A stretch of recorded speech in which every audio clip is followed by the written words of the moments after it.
Assalamualaikum warahmatullahi wabarakatuh. Waalaikumsalam warahmatullahi wabarakatuh. Halo sahabat Semanggi, kami dari divisi FAT. Perkenalkan, saya Sakti Andriani. Saya Sofia Sari. Saya Friska Yuwanita Purwajani. Oke, kali ini kita akan membahas bedah buku terkait cara mudah belajar akuntansi dari Sukrisno Agus. Kita semua tahu, bahkan divisi FAT sendiri juga harus tahu ini terkait akuntansi. Nah, ini juga pembelajaran untuk kita, cara mudah belajar akuntansi. Nah, kita ulas untuk bab pertama ya, laporan keuangan. Nah, di sini nih, teman-teman mungkin tahu, harus tahu dong. Secara kita divisi keuangan harusnya tahu. Jadi kita sama-sama belajar. Apa sih macam-macam laporan keuangan? Mungkin bisa dibantu jelaskan ya dari Mbak Sofi dulu. Ya, baik, terima kasih atas waktu yang diberikan kepada saya Mbak Sakti. Untuk menurut saya sendiri dari buku Sukrisno Agus ini, macam-macam laporan keuangan itu ada berbagai macam. Yang pertama, laporan neraca, laporan laba rugi, laporan perubahan ekuitas atau modal, arus kas dan cap itu. Arus kas dan catatan atas laporan CALK. Iya, CALK itu sih menurut saya. Berarti sih dasarnya laporan keuangan perusahaan itu ada 5 ya. Nah, masing-masing itu ada fungsinya. Maksudnya ada pembacaannya. Nah, gambaran-gambaran apa sih yang bisa kita lihat, bisa kita baca dari masing-masing laporan keuangan dulu. Nah, yang pertama itu kan ada neraca. Nah, bisa kita baca nih dari neraca bisa kita baca kondisi keuangan. Nah, itu menggambarkan tentang apa sih neraca? Bisa Mbak Friska bantu jelaskan? Neraca sendiri kita dapat melihat berapa harta, kewajiban, dan modal atau ekuitas suatu perusahaan. Biasanya neraca itu bisa dipakai sama perusahaan perorangan, firma, atau perseroan terbatas. Oke, berarti tidak hanya untuk jasa ya, bisa untuk PT, firma, yayasan, dan segala usaha yang memang bertujuan membutuhkan untuk laporan tersebut. Nah, itu untuk neraca itu ada 2 bentuk ya, bentuknya T menyamping ataupun form untuk form ke bawah. Semuanya itu sebenarnya tujuannya sama dan pembacaannya pun sama, hanya bentuknya aja, formatnya. Betul, formatnya bentuknya yang berbeda. Nah, kalau di neraca itu memposisikan apa aja nih Mbak Sofi? Iya, kalau saya untuk di neraca ini terdapat beberapa, itu terdiri dari harta, kewajiban, dan permodalan. Kalau harta sendiri itu aset yang kita miliki,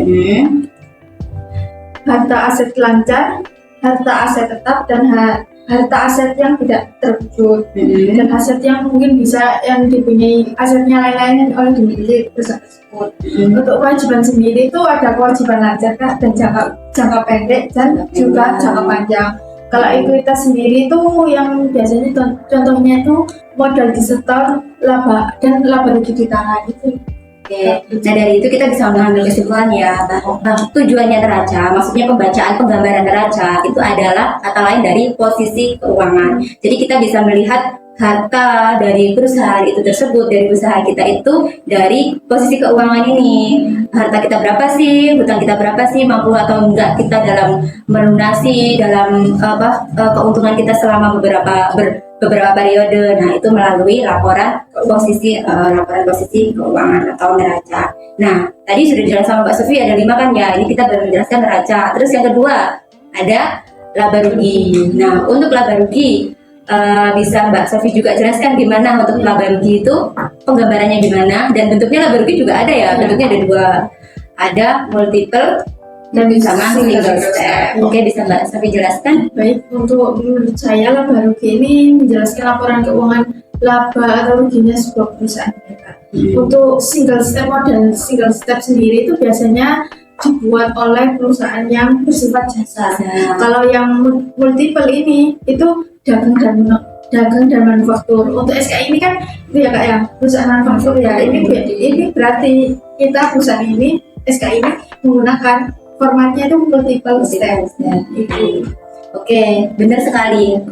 Single itu biasanya dipakai untuk jasa karena apa? Jasa itu lebih simpel ya. Jadi untuk jasa biasanya paling secara rinci itu hanya ada pendapatan dan beban.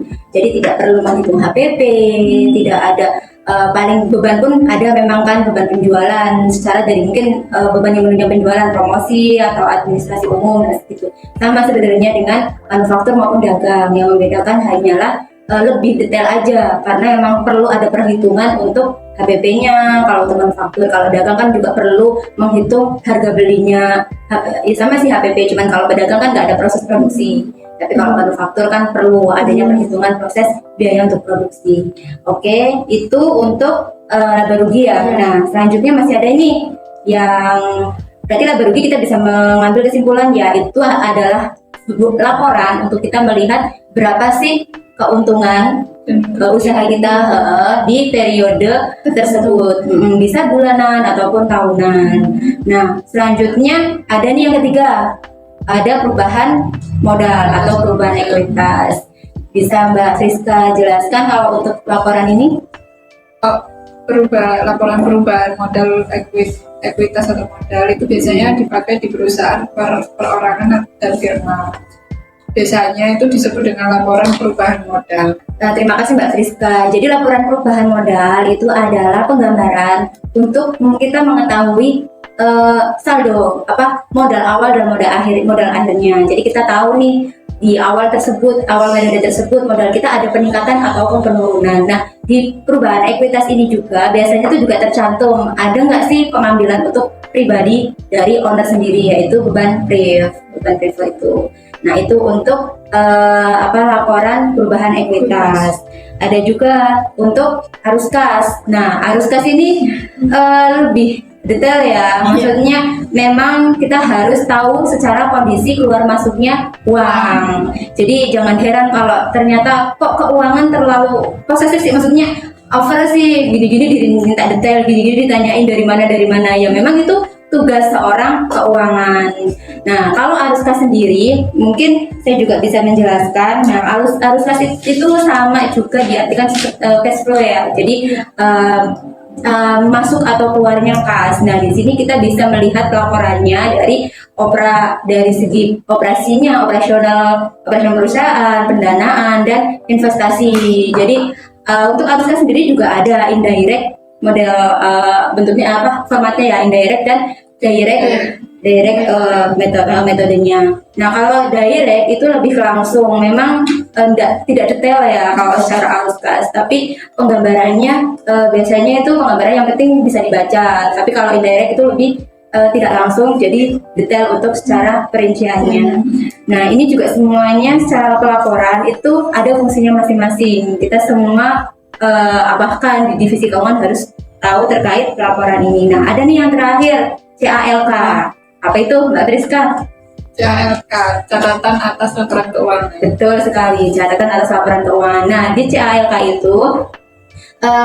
itu merangkum semua pelaporan-pelaporan kita ya, dari laba rugi, neraca, terus perubahan ekuitas. Nah, itu juga di CLK itu juga menjelaskan gambaran umum perusahaan.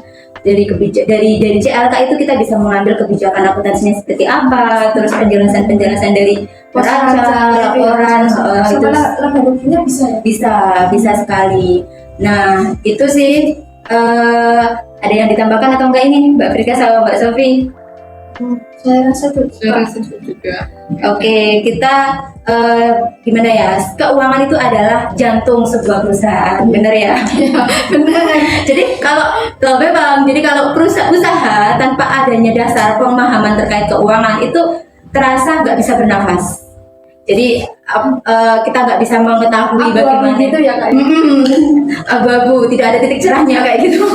Jadi kita tidak bisa mengetahui jalannya ini gimana sih usaha saya. Terus ketika kita mau mengambil keputusan juga kita nggak bisa mengambil keputusan secara, maksudnya masa mau asal feeling kan juga nggak bisa. Pastinya butuh dasar. Nah, dasarnya itu dari apa? Dari pelaporannya seorang akuntan, FAT, Finance, Accounting, dan pajak. Jika memang usaha itu terdaftar SPWP ya. Nah, terus sudah. Oke, itu saja dari divisi FHT. Semoga sharing kami terkait akuntansi bisa bermanfaat dan kita masih sama-sama belajar. Oke, terima kasih. Ada kurang lebihnya kami mohon maaf. Saya Septi Andriani. Saya Sofia Tundian Sari. Saya Friska Yunita. Oke, terima kasih. Wassalamualaikum warahmatullahi wabarakatuh. Bye-bye.